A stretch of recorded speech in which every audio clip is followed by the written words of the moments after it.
You ask Tiger to solve. This deals with linear equations with one unknown.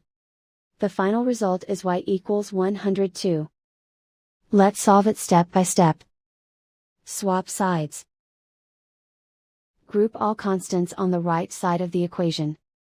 Subtract 190 from both sides. Group like terms. Simplify the arithmetic.